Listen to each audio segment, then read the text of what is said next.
quiero hablarles del remanente. Dígalo fuerte, el remanente. Hágame un favor y dígalo más fuerte, no lo escucho, el remanente. Esta fue una palabra que empezó a golpear mi corazón una madrugada, cuando mirando todo lo que pasa a nuestro alrededor, como sociedad, como nación, como iglesia, me di cuenta que a lo largo de la historia bíblica tenemos el mejor de los documentos donde nos podemos reflejar y buscar alternativa, que es en la Biblia. La Biblia dice que las cosas que se escribieron antes para nuestra enseñanza se escribieron. David no tuvo una Biblia para consultar. Josué no tuvo una Biblia para consultar y la que tuvo fue minúscula, lo que escribió Moisés. Pero a lo largo de la historia los profetas tenían muy poca información, pero hoy nosotros la tenemos de tapa a tapa. Y cuando el hombre tiene problemas puede buscar en la Biblia su consejo de la manera que usted puede salir adelante. Si como padre perdiste el rumbo, acá hay consejos. Si como empresario perdiste el rumbo, acá hay consejos. Si como padre, como esposo, como hijo, acá está el consejo. Y entonces me puse a buscar lo que Dios hablaba cuando los pueblos, cuando las ciudades atravesaban crisis de valores. Ya no estamos discutiendo cosas religiosas, estamos discutiendo valores. Y como todo es lineal, lo que pasa en la sociedad también pasa en la iglesia. Muchas veces lo que está pasando allá afuera también empieza a pasar porque somos el reflejo de una sociedad. En Romanos, en el capítulo 11, verso 5, el apóstol San Pablo dice en su versículo una de las cosas más extraordinarias: así también aún en este tiempo, diga conmigo, en este tiempo ha quedado un remanente escogido por gracia. Y si por gracia ya no es por obra, de otra manera, la gracia ya no es gracia. Otra traducción cuando lee este versículo dice, lo mismo ocurre ahora, queda un resto escogido por pura gracia. Remanente. Cuando usted quiere saber de qué se trata, la palabra remanente significa aquello que queda de algo, que es parte de lo que fue y que está reservado para algo. Yo paso a ser el remanente de Nicola Caputo. ¿Sabe usted quién era Nicola Caputo? Lo más grande que había, mi papá. Mi verdadero héroe fue mi papá, mi verdadero ejemplo fue mi papá. Él me dejó su enseñanza y algo de él me quedó a mí. Hubiera querido que me queden otras cosas, pero hasta el carácter me quedó. Pero remanente es aquello que queda de algo. Algo te quedó. Todo no fue tan malo. Algo quedó. Aquello que queda de algo, que es parte de lo que fue y que está reservado para algo. Quiere decir que cuando hablamos de remanente, hablamos de una porción exclusiva, pequeña quizás, pero que tiene algo dentro, que está reservado específicamente para algo. El remanente de Dios, mire lo que dice ahí. El remanente de Dios siempre fue un pequeño reducto de personas que no se dejaron influenciar por las masas y que a lo largo del tiempo han mantenido, mire lo que dice ahí, su propia identidad y convicción con una determinación inquebrantable, dispuestos incluso a morir por lo que creyeron. A lo largo de la historia bíblica usted encuentra que en épocas de crisis Dios tenía un remanente. Dios tenía un pequeño pueblo. Dios tenía una pequeña franja de personas que estaban con una convicción inquebrantable. Era un pequeño reducto, no eran populares, no eran muchos, pero tenían algo de Dios adentro de ellos. Cuando el sábado estaba en la plaza y vi que todo el mundo estaba haciendo cualquier cosa, pero ahí había nuestros jóvenes, ahí había nuestros viejos, nuestros adultos. Ahí todos estábamos en la plaza dispuestos en silencio a levantar las manos. Cuando esa plaza se silenció y vi que la iglesia de Cristo estaba con las manos alzadas, dije, todavía hay esperanza para La Matanza. Todavía hay esperanza para Buenos Aires y para Argentina. Den un fuerte aplauso a Dios por eso. Y cuando las masas nos dicen que nuestros jóvenes se tienen que ir del país, cuando te dicen que el único futuro es irte, cuando te quieren meter en la cabeza que nuestro país no da para más, hay un pequeño reducto de gente que estamos locos, re locos, de la cabeza para decir yo no me pienso ir de mi nación ni de mi país, yo creo que hay un futuro de gloria para mi nación y yo quiero ser protagonista. ¿Cuántos dicen amén? Ese pequeño remanente tenían algo les quedó, no perdieron todo. Hay parte de los valores que hicieron grande esta nación que han quedado, que no se han perdido. Es mentira que hay valores del trabajo, del esfuerzo, de la disciplina que se han perdido por el camino. Es mentira que no se le puede decir a los jóvenes que lo único que tenés que hacer para lograr en la vida es romperte el lomo trabajando como nos decían nuestros abuelos. ¿Cuántos dicen amén? Mi papá me sentó cuando era un adolescente y me dijo, si querés tener algo en la vida vas a tener que transpirar la camiseta. Me enseñaron que con la chica que me ponía de novio me tenía que casar porque tenía que respetarla. Me enseñaron que cuando entraba a la casa de mi familia tenía que saludar a los tíos con un beso porque eran los tíos. Y ni hablar cuando estaba con los abuelos. Esos valores que parecen anacrónicos, esos valores de agradecer a una persona que ha trabajado tanto y bien por la iglesia. Esos valores que nosotros tenemos adentro de Dios, de los principios de Dios, que parecen obsoletos, que parecen que no se pueden ni siquiera enseñar, porque las masas no nos aplauden. Porque parece que en la iglesia ya no podemos hablar de ciertos temas. Ya no podemos decir los buenos ejemplos. Porque la sociedad está tan hecha a pedazos que entonces hay que nivelar para abajo para que todos se sientan cómodos. Y se han sentido tan cómodos que hemos dejado los principios que siempre mandaron en la Biblia. Y son los principios de la honra, de la obediencia, de la sujeción, de la integridad, de la santidad. ¿Cuántos dicen amén? Hoy estoy con todo, mira. Este pequeño reducto estaban dispuestos incluso a morir por lo que creyeron. Y es por eso que este gran hombre, Martin Luther King, decía, nadie realmente que sabe que está vivo hasta que descubre por lo que morirá. Cuando descubrís por qué estás dispuesto a morir, entonces la vida tiene sentido. Y yo a los 14 años en una iglesia aquí de San Justo me arrodillé en un altar como este y dije, no sirvo para nada, soy como la zarza que llamó Moisés, pero si te sirve este pedazo de yuyo abandonado, yo quiero ser un instrumento de bendición para mi país. Y con un grupo de jóvenes, de que muchos están acá, 120 jóvenes, pero con un grupo de muchachos nos juntábamos en una oficina, poníamos un mapa de Argentina en el piso y nos tirábamos de rodillas. Yo no me voy a morir si yo no veo eso, la gloria de Dios en mi nación. Pero claro, las cosas no salen siempre bien. El exitismo que nos rodea hasta se ha copiado en las iglesias. Y entonces hablamos de los hombres de Dios que son los hombres que lo logran todos, que son exitosos en la vida. Y no siempre las cosas salen bien. Diga conmigo, no siempre las cosas salen bien. ¿Cuántos dan testimonio de que no siempre las cosas salen bien? No lo mires a tu esposo, yo estoy haciendo otra pregunta.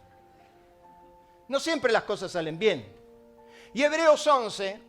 no solo habla de los vencedores y los grandes triunfadores, también habla de los otros, que no lo lograron, que no pudieron, que fracasaron de la peor manera. Usted cuando lee Hebreos 11 dice que hubieron hombres que apagaron fuego, conquistaron reinos, hicieron justicia, fueron grandes. Y siempre nos gusta mirar esos buenos ejemplos, porque decimos, wow, los poderosos, los que les ha ido bien, los que salieron en la vida airosos. Pero Hebreos 11 dice, más otros, como diciendo, hay otros que no lo lograron, que no lo recibieron, lo miraron desde lejos. Dice, más otros no recibieron lo que les fue prometido, sino que lo miraron desde lejos. ¿Y cuántas veces miraste desde lejos lo que Dios te prometió? ¿Cuántas veces miraste desde lejos la familia que siempre quisiste tener? ¿Cuántas veces miraste desde lejos lo que Dios te quiso dar y parece que no viene? Y entonces dice Hebreo, más otros miraron desde lejos. Otros fueron vituperados, otros fueron maltratados, anduvieron angustiados, pobres, maltratados. Yo no quiero estar en esa lista, ¿usted? Sin embargo están. Y Hebreos nos dicen, están estos y están estos. Pero dice dos cosas de toda esa enorme lista. La primera dice que Dios no se avergüenza de llamarse Dios de ellos. Y lo segundo que dice es que el mundo no era digno de ellos. Dios no se avergüenza de los hombres y las mujeres que son capaces de morir con las botas puestas.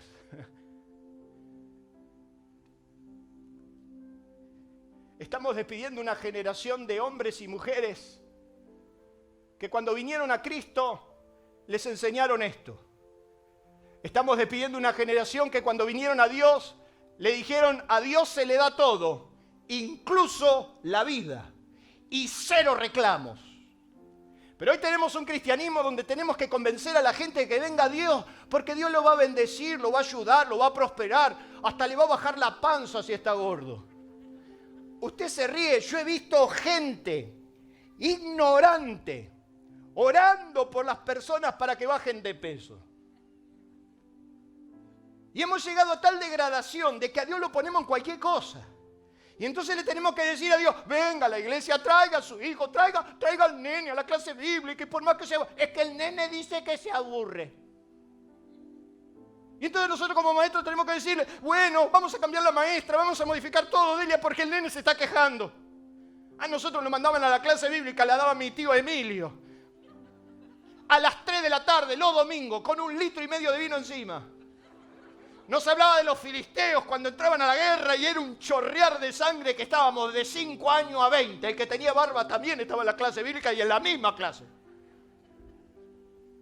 Vos tenías 5 años, no entendías nada, y estaba también mi hermano Carlos con 18 años, barba y todo. Y la clase era la misma. Y mi tío, que estaba un poco tocado, a esos chicos que todavía no sabíamos nada, nos decía: y cuando los egipcios quisieron perseguir a Israel, que hacía toda la... Y nosotros estábamos así. Era una película de Spielberg. Y dice: y cuando los... Yo me acuerdo, como hoy tengo la memoria de la clase, dice: y los egipcios seguían a Israel, más el pueblo del Señor, porque era así, era. Clamó a Dios, y ya como acumulando bronca. Y nosotros estábamos ahí: dale. Mire, terminábamos tan gozosos la clase bíblica que a la salida nos esperaba el tío Alfano para darnos sangría con vino. No, eran unos delincuentes. Y dice: y cuando cruzaron el Mar Rojo, Dios cerró el mar y los mató a todos. La sangre nos chorreaba. Pero de esos muchachitos que estábamos en la clase bíblica, muchos somos pastores, servidores. Nuestras familias están en Cristo. Y hoy que hay que hacerle tanto el moño, hay que tenerle tanto cuidado a las personas. Sin embargo, estamos despidiendo una generación. Yo le dije a mi mamá, la fui a ver, le digo: vieja, yo no sé si tengo la desgracia o el honor, creo el honor, de que estoy frente a una generación. Y hoy no está la abuela Roja, hoy no están unas cuantas abuelas que fueron madres fundadoras de esta iglesia. Ellos fueron parte de una generación que le dijeron: a Dios se le da todo, inclusive la vida. Y la abracé a mi vieja, viendo sus manos, cuántas veces trabajó por la iglesia, cuántas veces sirvió. Ya en sus últimos años, y viendo una generación que se va. Y yo soy testigo de esa generación. Y yo me voy a morir siendo lo más que pueda incisivo para que entiendas que hay un remanente de Dios hoy, aquí y ahora, que seguirá con los valores eternos de Dios. La fui a saludar a la abuela Pola y le fui a llevar la cena. Y yo tenía la Biblia arriba del auto, Jorge. Y digo: ¿qué voy a bajar con la Biblia si la abuela Pola me puede enseñar a mí? Cuando yo empecé a predicar, la abuela Pola estaba sentada ahí y con la cabeza me hacía así o me hacía así.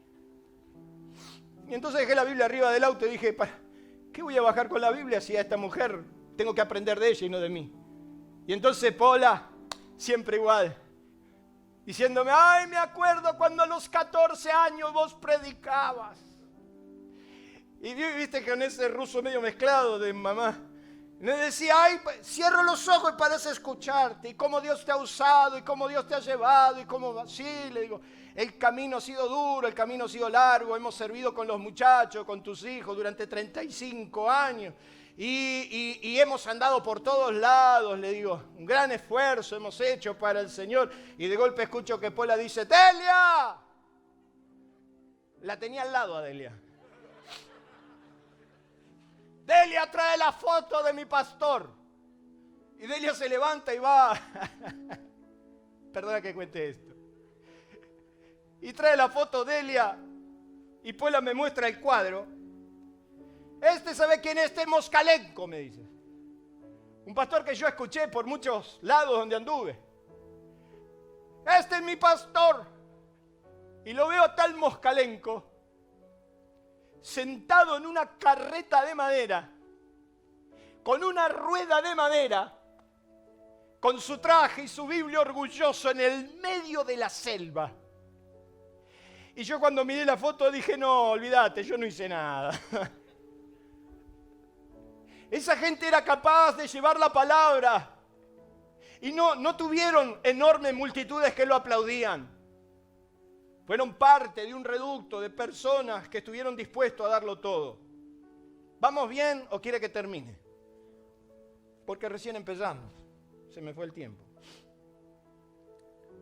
Estos fueron como el pez que nada contra la corriente y que por nada del mundo dejarán su fe. Soportarán con paciencia y aún se humillarán ante Dios, que los reclutó. Aún, ¿qué dice ahí? Dígamelo usted. ¿Cuándo qué?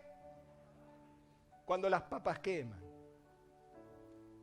Agarrarte de Dios en el peor momento de tu vida.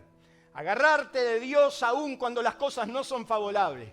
Agarrarte de Dios a pesar de que la manada vaya en contra de los principios de Dios.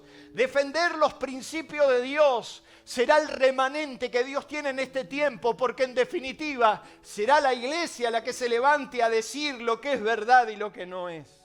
¿Cuándo vimos a lo largo de la historia bíblica estas cosas? Lo vimos esencialmente cuando el límite, ¿qué dice ahí? Es el límite. Vivimos en una sociedad donde no podemos hacer otra cosa más que aceptar la voluntad de las masas. Vivimos un tiempo donde cada cual hace lo que se le da la gana y no podemos hacer absolutamente nada por eso. Vivimos en una sociedad donde no media las consecuencias y donde altera constantemente los principios de Dios. Y cuando después se hacen pedazos contra la pared y buscan explicaciones, parece que hay que hasta defenderlo a Dios de lo que pasó. ¿Y qué culpa tiene Dios si vos con tu vida hiciste cualquier cosa? Pero hay límites. Hay límites que Dios ha establecido. Y en un momento su nación se había desordenado a tal punto. Habían hecho cualquier cosa. Si usted mira en Éxodo capítulo 32, usted encuentra que mientras Moisés estaba arriba en el monte de Dios, recibiendo las palabras de Dios, abajo había fiesta. Y mientras Moisés estaba ahí recibiendo los mandatos de Dios, dice que el pueblo dijo, no sé qué le pasó a Moisés, por ahí se lo comió alguien, ¿por qué no hacemos dioses que vayan delante de nuestro? Y la Biblia nos dice que el pueblo se entró a relajar a un punto que corrieron todos los principios de Dios de costado e hicieron lo que se le vino a la gana. Se olvidaron del Dios que los sacó de la esclavitud, se olvidaron del Dios que los hizo pasar por el Mar Rojo, se olvidaron de absolutamente todo. Entonces Dios le dice a Moisés, Moisés, anda, desciende, porque el pueblo que sacaste de Egipto se ha corrompido. Porque pronto se han olvidado del camino que les mandé y han hecho un becerro de fundición y lo han adorado y le han ofrecido sacrificios. Y lo que es peor, han dicho Israel, estos son los dioses que te sacaron de Egipto. Le atribuyeron al becerro lo que solo Dios pudo hacer. A Dios le fastidió eso.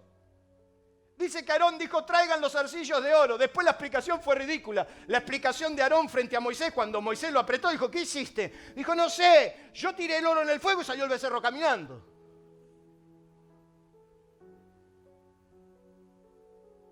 Entonces dice que Moisés le dice a Aarón, ¿por qué has permitido esto?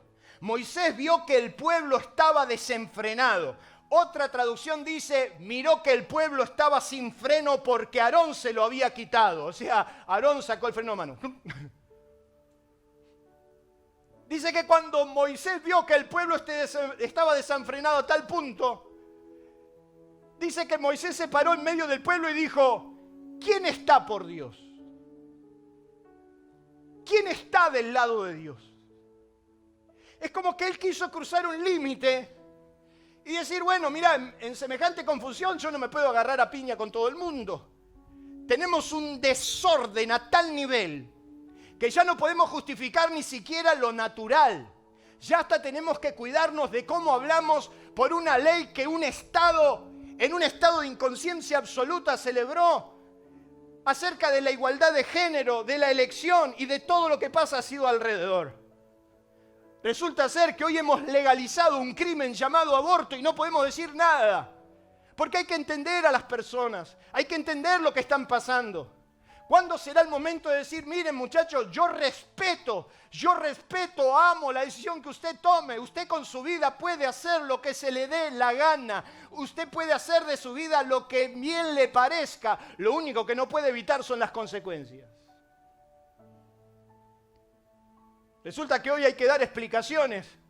Cuando el principio de Dios dice que Dios creó al hombre, hombre, y a la mujer, mujer. Y hay que explicar por qué la sexualidad es una elección.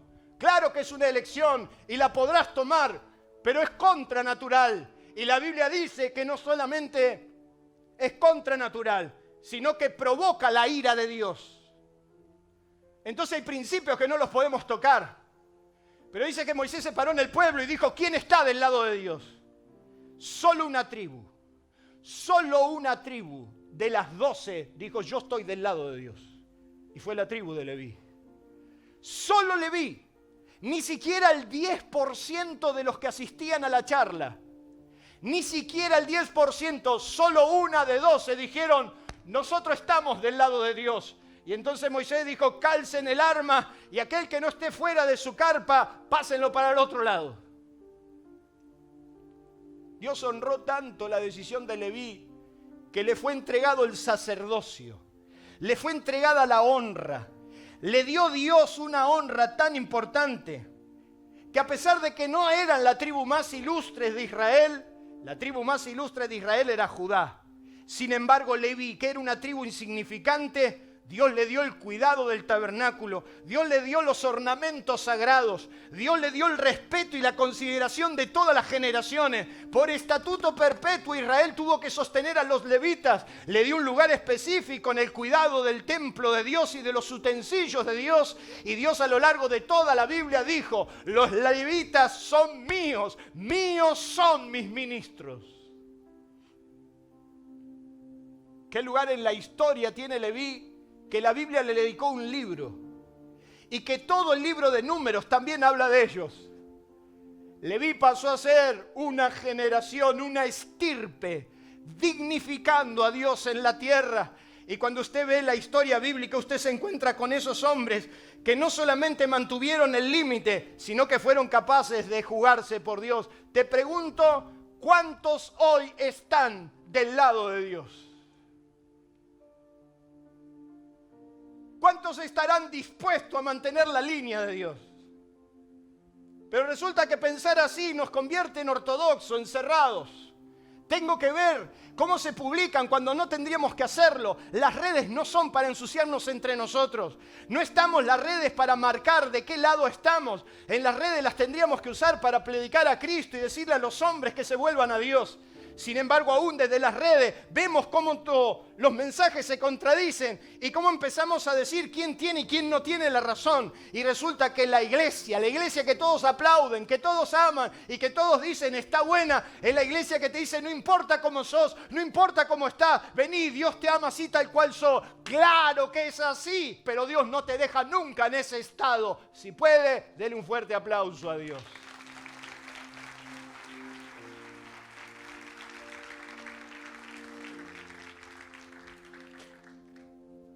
Hubieron remanentes que actuaron en el límite.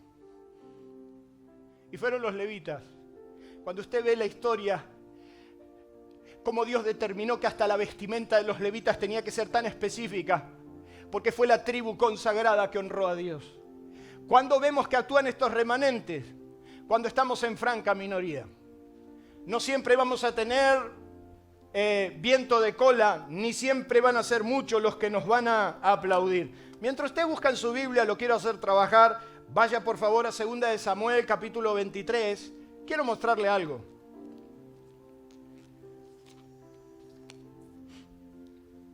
Adulam, la cueva de los vagabundos.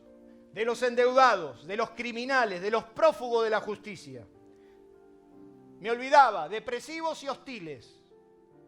Allí, huyendo de Saúl, David se encontró con esa gente. Y lo que es peor, fue hecho jefe de ellos, 400. Con la suerte y con el tiempo y la mano de Dios, David logró corregir esa generación y transformó a ese grupo de bandidos en los oficiales más extraordinarios que un ejército puede tener.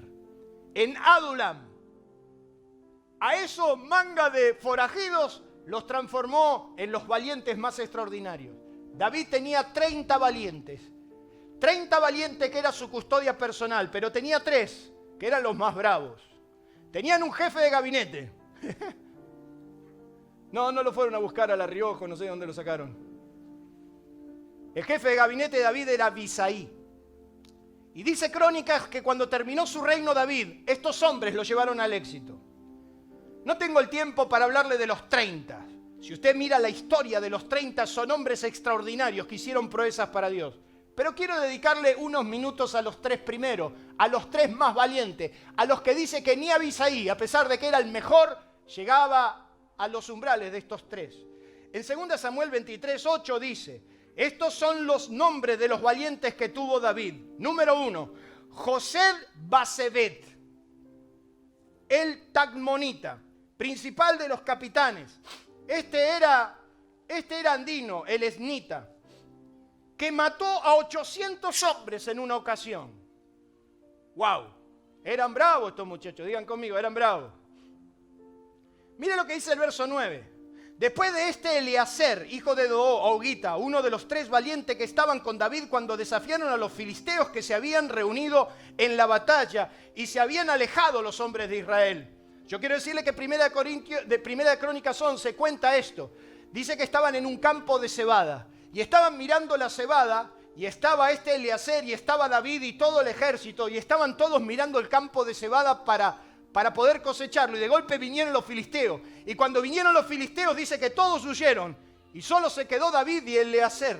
Y entonces dijeron, no tenemos otra alternativa, hay que defender la cebada. Y mire lo que dice el versículo siguiente. Este se levantó e hirió a los filisteos hasta que su mano se cansó y quedó pegada la mano a la espada. Así dio Jehová una gran victoria y se volvió el pueblo en contra del botín. ¿Sabe lo que pasó? Este hombre agarró la espada y empezó a pegarle a los filisteos. La espada eran de bronce, pesada. Eran espadas grotescas. Y cuando empezaron a pegar el bronce con el bronce, la espada se empezó a calentar. Y a medida que la espada se iba calentando, él más la agarraba. Y dice que la mano se pegó a la espada. Significa que la carne se fue venciendo. La carne soldó el hueso contra la espada, pero jamás retrocedió.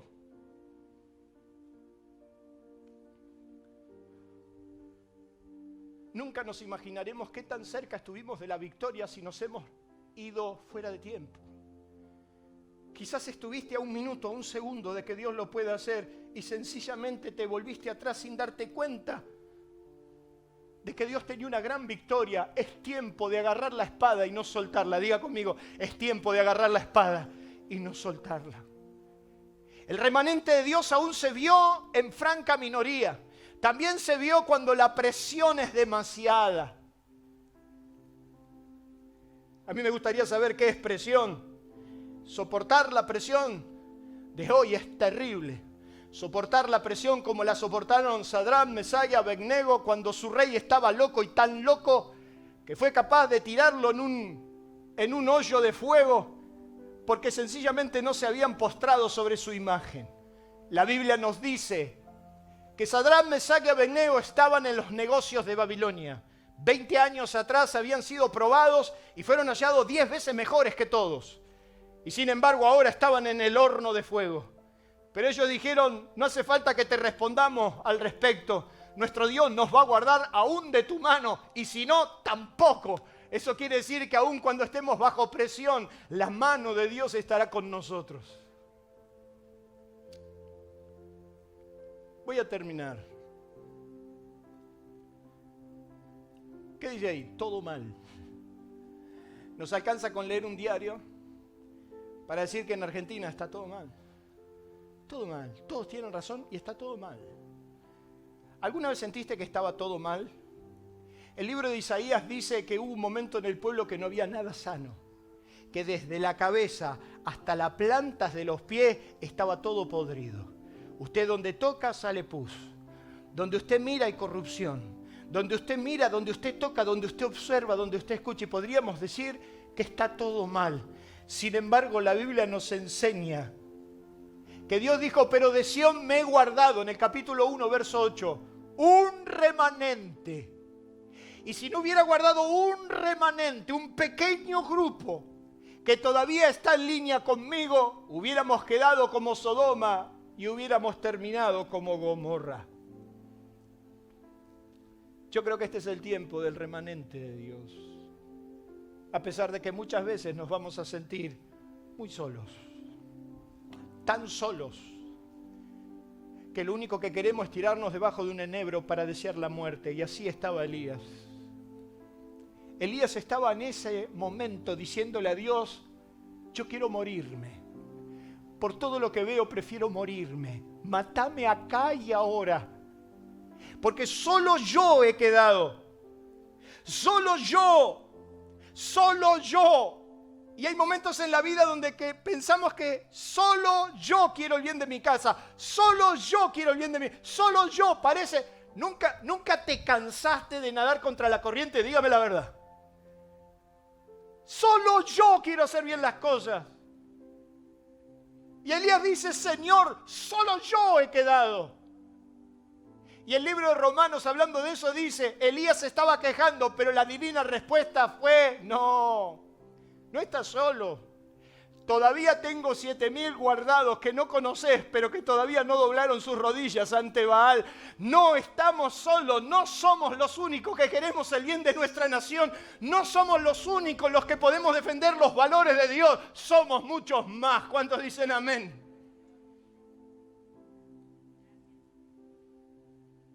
No fueron ni son los mejores. Dice que esta elección es por gracia. Lo único que Dios quiere es tu decisión.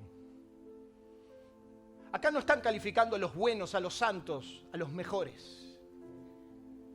Dice, más en este tiempo Dios guardó un remanente y lo hizo por gracia. Porque si lo hubiera hecho por obras, no lo hubiera hecho nunca. Lo hizo por gracia. Porque entonces la gracia no sería gracia. Dios no está buscando a los perfectos, está buscando tu decisión. Nunca Dios se ha dado por vencido ni siquiera con vos.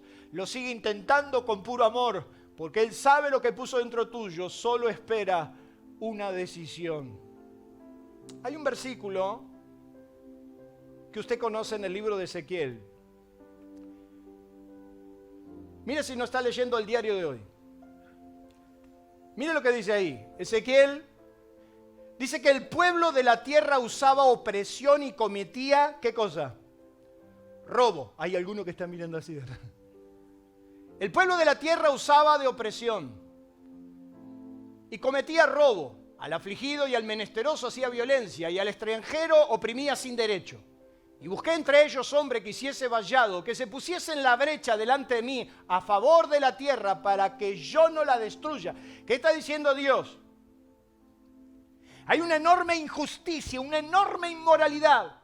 Y yo estoy buscando un hombre que se meta en el medio. Yo estoy buscando un hombre. ¿Usted cree que es gratis lo que hicimos el sábado? ¿Usted cree que a mí me fascina hacer lo que hago solamente? ¿Usted cree que la iglesia no es consciente de la realidad que nos está pasando como nación? Y Dios está diciendo, estoy buscando un hombre. Tristemente ese versículo termina con esa frase. Y no lo hallé. ¿Será que Dios en este tiempo no tiene uno? ¿Será? Yo quiero preguntarle, ¿será que en nuestro país no hay gente honesta? ¿Será que no hay uno? ¿Será que no hay uno que sea capaz de decirle no al pecado y sí a Dios? No hay ni siquiera uno.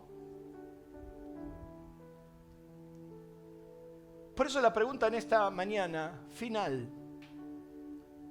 es: ¿de qué lado vas a estar? ¿Vas a seguir jugando a la religión? Las iglesias están llenas de gente religiosa que apestan. Gente que viene a la iglesia por deporte y que encima te quiere vender que son buenos chicos. La iglesia se ha llenado de un montón de ritos que no tienen sentido. Dios no está buscando eso. Dios está buscando hombres que pertenezcan a un remanente que sea capaz de levantarse sobre esta nación a decir qué está bien y qué está mal. Un grupo de hombres, un grupo de mujeres que sea capaz de levantar la Biblia, para decir dónde están los principios para que una nación mejore. La pregunta en esta mañana, ¿de qué lado vas a estar? Porque Jesús terminó sus días diciendo, no tengan miedo, mi rebaño pequeño, porque es la buena voluntad del Padre darles el reino. Cierre sus ojos, incline su rostro. Tengo un minuto, un tiempo con Dios. Tengo un minuto, un tiempo con Dios. Porque yo creo de corazón que a pesar de nosotros, Dios está diciendo como en ese momento, ¿quién está del lado de Dios? ¿Quién está de su lado? ¿Quién es capaz de ponerse en la brecha? ¿Quién es capaz de entregarle su vida y todo lo que tiene a Dios de una manera absoluta y no parcial? ¿Cuántos en esta mañana son capaces de ponerse de pie y decirle, Señor, yo estoy de tu lado? ¿Cuántos como Leví se paran y dicen, Señor, yo quiero ser como Leví? Yo quiero estar de tu lado, Dios. Yo quiero pertenecer a ese remanente, a ese grupo escogido, a esos que todavía tienen algo, que ha quedado algo en sus corazones. Yo quiero ser como los 7,000 que no se han postrado ante Baal. Yo quiero ser como los que a pesar de estar en franca minoría, soy capaz de ir para adelante y lograr el sueño que Dios puso en mi vida. ¿Cuántos quieren ser parte del remanente de Dios? Puestos en pie con sus manos al cielo, dígale, Señor, cuenta conmigo. Cuenta conmigo en este día, en este tiempo, en esta hora. Cuenta conmigo para poder inundar nuestra nación con tu palabra. Cuenta conmigo, Señor, para hablar de los principios que tú has establecido en la palabra. Cuenta conmigo, Señor. Quiero ser parte de esa generación que hace historia, que deja una marca, que deja una señal en su transitar. Quiero ser como esos moncalencos, como esos hombres y mujeres que son capaces de subirse a carretas si es necesario para llevar tu palabra. Quiero, Señor, en esta hora entregarte mi vida sin condiciones y decirte, mi vida, mi familia, todo es tuyo. Quiero ser parte de los hombres y las mujeres que marquen un antes y un después en nuestro país, en nuestra nación, en nuestra ciudad. En el nombre maravilloso de Jesús.